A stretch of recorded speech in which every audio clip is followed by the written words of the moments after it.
नमस्कार दोस्तों, आप सभी का text book super coaching platform पे स्वागत है। मेरा नाम है प्रद्युमन त्रिपाठी और आज आप सभी के लिए एक बहुत इंपॉर्टेंट इंफॉर्मेशन के साथ में आया हूं। Bihar eligibility test BET BET, okay, जिसके बारे में काफी चर्चा चल रही है, काफी कुछ आप न्यूज में सुन रहे हैं कि बहुत जल्दी बिहार सरकार जो है बिहार में करवाने जा रही है Bihar eligibility test for assistant professor. Okay, अगर बिहार में असिस्टेंट प्रोफेसर बनना है तो बिहार के लिए अलग से, वैसे जैसे आप देखते हैं हर स्टेट में अलग अलग सेट एग्जामिनेशन होते हैं, ठीक है। जैसे कि एमपी सेट का पेपर अभी आने वाला है, जम्मू एंड कश्मीर सेट का एग्जामिनेशन, या फिर गुजरात सेट का, वेस्ट बंगाल सेट का, उसी तर्ज पर अब बिहार में भी होने वाला है बीईटी बिहार एलिजिबिलिटी टेस्ट, जिसकी खबरें पिछले 2-3 महीने पहले से आना स्टार्ट हो गई थी। जुलाई अगस्त के वक्त में खबरें आने लगी थी कि सरकार ने यह निर्णय लिया है, बिहार सरकार ने, शिक्षा मंत्रालय ने कि यह निर्णय लिया है कि अब बैट होगा और उसके बाद फिर असिस्टेंट प्रोफेसर की भी हजारों भर्तियां, तकरीबन 4000 से ज्यादा असिस्टेंट प्रोफेसर की भर्तियां हैं बिहार में, और इसलिए पहले वो एलिजिबिलिटी टेस्ट करवा रहे हैं। Again this is not going to directly give you a job, okay, ऐसा नहीं कि सीधे बैट आपने क्रैक किया और आपको जॉब मिल जाएगा, नहीं, इट इज एलिजिबिलिटी टेस्ट, आप क्वालिफाइड होंगे, ठीक है। तो पहले तो मैं समझाता हूं कि बीईटी क्या है, बिकॉज इसके बारे में बहुत सारी कंफ्यूजन है। अभी there is no notification, okay, although बात शुरू हो चुकी है, सरकार ने प्रक्रियाएं स्टार्ट कर दी हैं। बिहार का शिक्षा जो विभाग है वो लगातार इस पे काम कर रहा है, परंतु अभी तक नोटिफिकेशन आउट नहीं है। और अगेन लगातार पिछले कुछ दिनों से मैं देख रहा हूं कि बहुत सारे स्टूडेंट्स मैसेज कर रहे हैं कि सर बीईटी के लिए पढ़ा दीजिए, बिकॉज कभी भी भर्ती आ सकती है, बहुत अच्छा सुनहरा मौका है, तो इसलिए कोई नहीं छोड़ना चाह रहा है इसको। और इसलिए आज इस वीडियो में बहुत क्लियरली मैं सारी जानकारियां रिगार्डिंग सिलेबस क्या होगा, एलिजिबिलिटी क्या होगी, एग्जाम डेट क्या होगी, एग्जाम पैटर्न क्या होगा, सारी जितनी भी इंफॉर्मेशन इस एग्जाम के बारे में हो सकती है वो आपको एडवांस में, जिससे आप अपना फोकस पढ़ाई पे कर सके। और नोटिफिकेशन जब आएगा तो फॉर्म भर देंगे, करना क्या है, ठीक है। जैसे ही नोटिफिकेशन आएगा तो फॉर्म भर देंगे, बट उससे पहले एक माइंडसेट क्लियर होगा कि what we are targeting, what we are looking for, what is the scope of this examination, okay. इस एग्जामिनेशन में क्या क्या देखने को मिल सकता है वो सब हमको क्लियरली पता होगा, तो फिर हम तैयारी अभी से जिम्मेदारी से करते रहेंगे, और जैसे ही फॉर्म आएगा फट से फॉर्म भर के और एग्जाम देके क्वालिफाई कर लेंगे, ठीक है। चलिए तो शुरुआत करते हैं। सबसे पहले आप सभी से निवेदन करूंगा कि text book super coaching platform के इस चैनल को सब्सक्राइब कर लीजिए, बिकॉज आपके लिए इस एग्जामिनेशन की तैयारी के लिए बहुत सारी क्लासेस, फ्री क्लासेस इसी यूट्यूब चैनल पे होंगी, ठीक है, इस UGC net text book channel पे, ओके। इस चैनल का नाम क्या है, यूजीसी नेट टेक्स्ट बुक, इसको सब्सक्राइब कर लीजिए, जिससे आपको सारी जानकारी मिलती रहेंगी। चलिए तो शुरुआत करते हैं इस वीडियो का।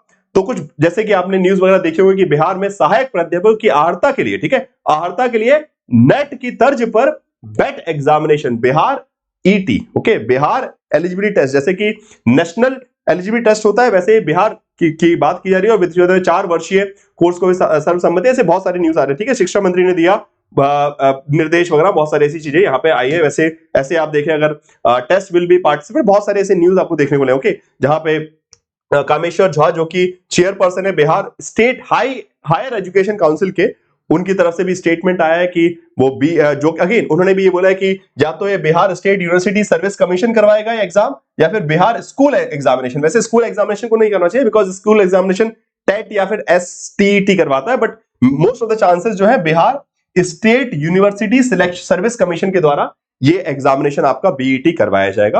और उसके बारे में बहुत सारी जानकारी है, तो एक एक करके मैं समझाते जाता हूं अगेन, बिकॉज इसी का उपयोग करके आने वाले दिनों में बिहार की यूनिवर्सिटी में पीएचडी एडमिशन और बिहार में असिस्टेंट प्रोफेसर की भर्तियों में डिसीजन, मतलब इसीलिए सिलेक्शन होंगे यहाँ पे, ठीक है। तो उस सब के बारे में बताने जा रहा हूं मैं आपको। तो सबसे पहले स्टार्ट करते हैं पहली चीज से, जो है एग्जाम पैटर्न क्या होगा, ठीक है।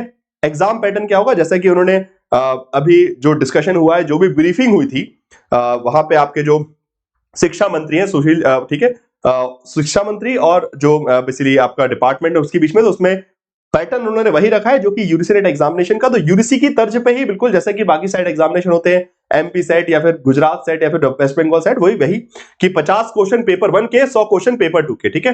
तो 100 मार्क्स, 200 मार्क्स, 300 मार्क्स, ठीक है, 150 क्वेश्चन रहेंगे, 3 घंटे का पेपर, 2 मार्क्स पर राइट आंसर है, no negative marking, okay. This is the basic pattern, okay. तो पैटर्न यही रहने वाला है, पैटर्न कुछ नहीं, जो आप यूजीसी नेट का पैटर्न है बिल्कुल सेम ही पैटर्न रहने वाला है। अगेन एक चीज और ध्यान रखिएगा, वहां पे उन्होंने ये मुख्य रूप से मतलब जो वहां पे शिक्षा मंत्री उन्होंने निवेदन किया है, मतलब निवेदन बोलना चाहिए या फिर डायरेक्शंस दिए कि एक बार वायबिलिटी चेक कीजिए कि अगर ये ऑनलाइन हो सके तो, ठीक है।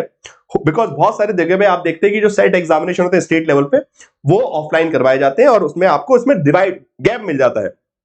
पेपर 1 पेपर 2 में गैप मिल जाता है। वैसे यूजीसी का एग्जाम एक बार में 3 घंटे के लिए जाएंगे, 150 क्वेश्चन करके आएंगे।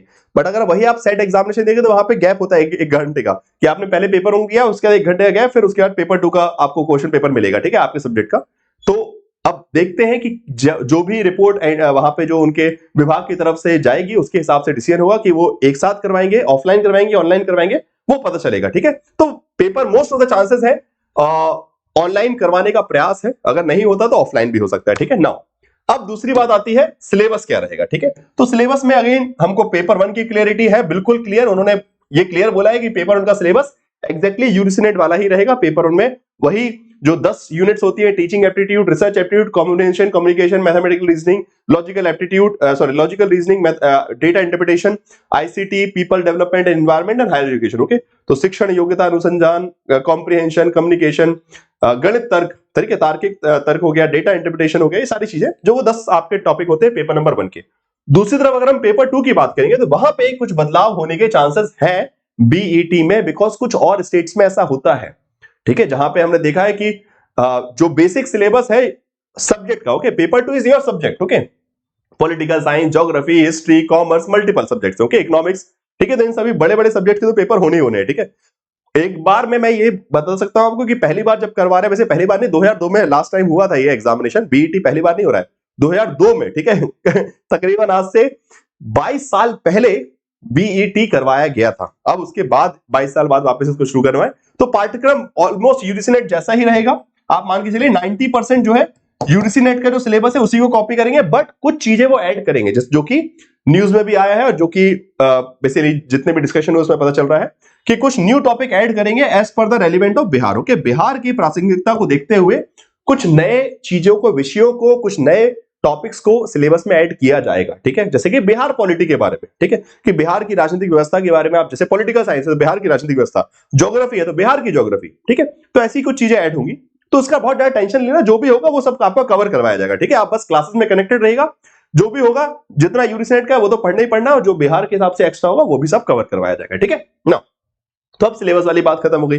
अब दूसरी चीजें आती हैं, एक तो होता है एलिजिबिलिटी और अपना बेसिकली एग्जाम डेट, ठीक है। उससे पहले आप सभी के लिए बहुत इंपॉर्टेंट इन्फॉर्मेशन है, बिकॉज ये सब चीजें चल रही हैं, तो हाँ, आपसे कुछ भी मिस ना हो कि भाई ये नोटिफिकेशन कब आई, हमने फॉर्म भरा कि नहीं भरा, इसके बारे में प्रिपरेशन। तो इसलिए ये जो टेलीग्राम ग्रुप दिख रहा है ना, Pradyuman sir underscore text book, okay, ठीक है, ये टेक्स्ट बुक का मेरा टेलीग्राम ग्रुप है, जहां पे रेगुलरली आपको यूजीसी की एग्जामिनेशन की प्रिपरेशन की भी जानकारी मिलती है, और साथ साथ बैट के रिगार्डिंग भी, ठीक है, बिहार एलिजिबिलिटी टेस्ट की भी सारी जानकारी आपको इसी टेलीग्राम ग्रुप पे मिलते रहेगी। तो बस कनेक्टेड रहिएगा और अपनी तैयारी के लिए सुचारू रूप से आप बिल्कुल तैयार रहेंगे, और आपको सही इंफॉर्मेशन मिलते रहेगी, जिससे आप कोई भी कहीं भी डाइवर्ट ना हो, कहीं परेशान ना हो, और शिद्दत के साथ, सही गाइडेंस के साथ में, और एक सही कंपटीशन के साथ में, बिकॉज इस ग्रुप में तकरीबन 20,000, इस चैनल पे तकरीबन 20,000 से ज्यादा विद्यार्थी ऑलरेडी हैं, तो प्रतिस्पर्धा भी तो पता चलेगी कि भाई कितना कंपटीशन है, उस हिसाब से ज्यादा पूरी मेहनत से आप लोग पढ़ेंगे, ठीक है ना। अब जरा बात करते हैं एलिजिबिलिटी एंड एज लिमिट क्या होगा, ठीक है। पहली बात तो कोई एज लिमिट नहीं होती, ठीक है, एज लिमिट नहीं होती है। अगेन जीआरएफ के लिए एज लिमिट होती है, that is for the UGC net, okay. अब बैट में तो कोई जीआरएफ वाला कोई कॉन्सेप्ट नहीं है, वहां तो सिर्फ basically just eligibility for the assistant professor, okay, सिर्फ असिस्टेंट प्रोफेसर के लिए एलिजिबिलिटी आने वाली है, वहां पे पीएचडी एडमिशन के लिए आने वाली है, उस स्कोर के लिए। तो एज लिमिट कुछ नहीं है। एलिजिबिलिटी बेसिक क्या रहेगी, आपका पोस्ट ग्रेजुएशन हो चुका हो या फिर चल रहा हो, ठीक है। So even the appearing, okay, the students in the post graduation they can also apply. जिनका पीजी चल रहा है, एमए वाले भी अप्लाई कर पाएंगे, और जिनका एमए हो चुका है वो भी कर सकते हैं। हाँ, एमए वाले जो अप्लाई, एमए चलने वाले जो अप्लाई करेंगे, उनके लिए कंडीशन बस ये रहेगी कि जब आपका एमए कंप्लीट हो जाएगा उसके बाद आप सर्टिफिकेट, मान लीजिए आपने 2024 में भरा, 2024 में एग्जाम हो गया, आपने बैट क्वालिफाई कर लिया, बट उस डिग्री को लेकर आप कहीं जा नहीं सकते, उस सर्टिफिकेट को। जैसे आपका एमए कंप्लीट होगा तो आपकी वो डिग्री वैलिड हो जाएगी, फिर आप उसको, सॉरी डिग्री नहीं बोल चाहिए, वो सर्टिफिकेट आपका वैलिड है, आप कहीं भी ले जाके अपना जॉब मांग सकते हो उस आधार पे, ठीक है। क्राइटेरिया वही रहेगा, जनरल कैटेगरी 55% नॉर्मली, और अदर्स के लिए OBC, SC, ST and multiple जो भी रिजर्वेशन है उसके हिसाब से, ट्रांसजेंडर कम्युनिटी सब कुछ जो है 50%, ओके। तो जो नॉर्मली रहता है वही रहेगा, बाकी देखते हैं अगर कुछ डिफरेंशिएशन था। बाकी 90 to 99% चांसेस है कि this is going to be the graduation, basically post graduation qualification, कि आपका इतना परसेंटेज हो, या फिर आपका फाइनल ईयर भी चल रहा है, ठीक है, तो आप एग्जाम दे सकते हैं ना, एमए अपीयरिंग वाले, ओके ना। अब सबसे बड़ी चीज आती है जिसका आप सभी को बेसब्री से इंतजार है, मुझे पता है, कि एग्जाम डेट। बिकॉज ये तो आपके पास खबरें आ रही हैं कि बीईटी होने वाला है, बट कब, तो अब इसके लिए थोड़ा सा मैं प्रैक्टिकलिटी से आपको बताऊंगा कि बिहार में चुनाव है, ठीक है।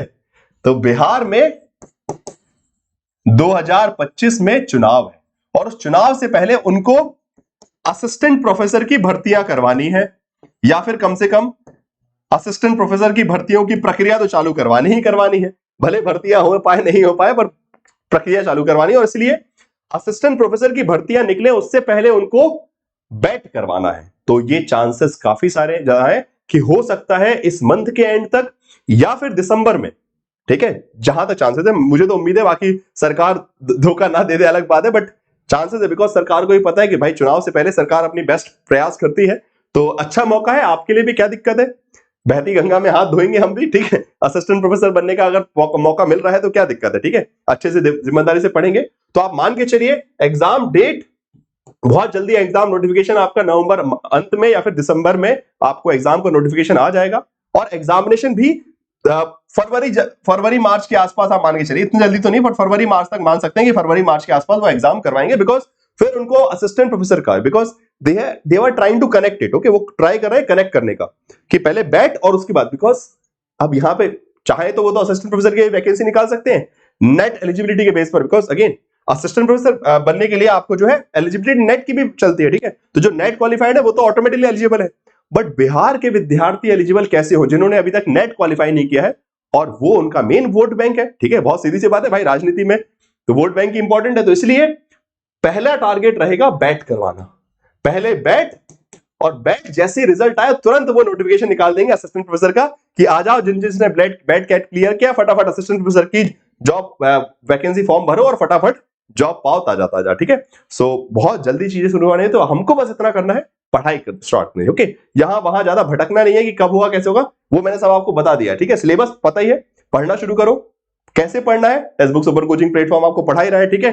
यूजीसी नेट के कोर्सेज हैं, तो बस वही जो, क्योंकि सिलेबस ऑलमोस्ट सेम है, पेपर 1 पेपर 2 का पेपर 1 का सेम है, पेपर 2 में थोड़ा बहुत माइनर डिफरेंस होगा, वो सब कवर करवा देंगे। तो फाउंडेशन कोर्स भी ले सकते हैं। और सबसे इंपॉर्टेंट बात, बिकॉज मेरे पास लगातार ये रिक्वेस्ट आ रही है कि सर हमारे लिए बैट के लिए अलग से कोर्स स्टार्ट कर दीजिए, तो वो भी ट्राई कर रहे हैं कि हम जितना जल्दी कर सके, but we need a clarity कि एटलीस्ट कम से कम एक बार थोड़ा सा नोटिफिकेशन की झलक तो दिख जाए। क्योंकि अभी पता लगा जल्दीबाजी में कोर्स कर दिया और फिर वहां पे पता लगा जो आपकी जो सरकार है वहां से थोड़ा सा कुछ रुकावट आ गई, कुछ भी हो सकता है, ठीक है। तो इसलिए तब तक के लिए आप कर सकते हैं कि यूजीसी वाले कोर्स को में ज्वाइन करके, बिकॉज सिलेबस सेम ही है, तो अपनी पढ़ाई कीजिए। फाउंडेशन कोर्स चल ही रहा है तो उससे पढ़ाई करते जाइए, ठीक है। और पेपर 1 पेपर 2 डिफरेंट सब्जेक्ट के आपको मिल जाएंगे वहां पे कोर्सेज, ठीक है। जून 2025 का फाउंडेशन बैच ऑलरेडी अवेलेबल है, ठीक है। तो पॉलिटिकल साइंस, हिस्ट्री, ज्योग्राफी जो भी आपका सब्जेक्ट है उसमें पेपर 1 भी आपको, ठीक है। तो पेपर 1 पेपर 2 कंप्लीट कवर होगा, तो वो पढ़ते जाइए। और अगर होपफुली हो सकता है कि बहुत जल्दी, मैं तो अपनी तरफ से पूरा प्रयास कर रहा हूं, हमारी पूरी टेक्स्ट बुक टीम जो है लगी हुई है कि एक बिहार एलिजिबिलिटी टेस्ट स्पेसिफिक एक हम कोर्स बना सकें। बट थोड़ा सा इंतजार है कि एक बार सिलेबस की क्लियरिटी मिल जाए एजेंसी की तरफ से, बिहार सरकार की तरफ से, तो और ज्यादा क्लियरिटी रहेगी और उतनी बेटर तरीके से आपको गाइड कर पाएंगे। तब तक ये सारे कोर्सेज आपको डेफिनेटली मदद करेंगे, ठीक है। तो जुड़े रहिए और बहुत जल्दी मुझे उम्मीद है कि नोटिफिकेशन भी आएगा और उसी हिसाब से text book super coaching platform आपको रेगुलरली प्रॉपर्ली स्ट्रक्चरली मेंटेन करेगा और मेंटर करेगा। और साथ साथ जो YouTube चैनल है, ठीक है, फाइन, YouTube चैनल पे भी क्लासेस होती है, फ्री क्लासेस, जैसे कि पॉलिटिकल साइंस की फ्री क्लास के टाइमिंग यहाँ लिखे हुए हैं 5 PM, ऐसे ही अदर सब्जेक्ट की भी। तो बस text book super coaching platform के इस YouTube चैनल पे जुड़ जाइए, चिपक जाइए। आपकी जितनी भी, बिकॉज देखिए यहाँ पे भी यूजीसी वाली क्लासेस हो रही है, सेट की क्लासेस हो रही है, वो सब आपके काम आएंगे, ठीक है। जितनी भी सेट लेवल के एग्जाम की तैयारी हो रही है वो सब आपके काम की है, because it is eligibility test. तो वो बैट हो, चाहे वेस्ट बंगाल सेट हो, चाहे गुजरात सेट हो, चाहे राजस्थान हो, चाहे कुछ भी हो, वो सब जगह एक ही सिलेबस है, आपको हेल्प करेगा, ठीक है। तो पढ़ते जाइए, ये मत सोचिए कि जब आएगी वैकेंसी तब हम पढ़ेंगे, नहीं। बिकॉज जब आएगी वैकेंसी तो बहुत सारे लोग पढ़ना स्टार्ट करेंगे, बट आपको उनसे आगे रहना है, ध्यान रखिए, ठीक है। कॉम्पिटिटिव एग्जामिनेशन में जो पहले तैयारी शुरू कर देगा वो डेफिनेटली ज्यादा आगे रहेगा, आप जो लेट तैयारी करेगा वो आपके पीछे रह जाएंगे, ठीक है। तो बस डिसाइड आपको करना है, तैयारी शुरू अभी से कीजिए। क्लासेस रेगुलरली हम ट्राई कर रहे हैं कि बहुत जल्दी सेट स्पेसिफिक या फिर बैट स्पेसिफिक क्लासेस भी आपको यूट्यूब पे फ्री मिले, और फिर बाकी कोर्सेज तो आपके लिए आने ही वाले, बाकी ये भी फाउंडेशन कोर्स पे आपको हेल्प करेगा, ठीक है। थैंक यू सो मच इस वीडियो को देखने के लिए। मुझे उम्मीद है कि एक क्लियर पिक्चर आपके सामने आ गई होगी, जो भी सवाल होंगे बीईटी एग्जामिनेशन के रिगार्डिंग वो क्लियर होंगे। अगर और भी कोई सवाल बचता है तो कमेंट बॉक्स में डालिए, ठीक है, और उस पर अगर आवश्यकता पड़ेगी तो मैं आपको वहीं रिप्लाई कर दूंगा, और अगर लगता है कि महत्वपूर्ण सवाल है तो एक वीडियो बना के आपको पूरी क्लियरिटी उस विषय पर दे दूंगा, ठीक है। तो thank you so much for watching this video. Do like the session, share with your friends, अपने दोस्तों को शेयर कीजिए और text book super coaching platform को सब्सक्राइब कर लीजिए, ठीक है। धन्यवाद दोस्तों, थैंक यू सो मच।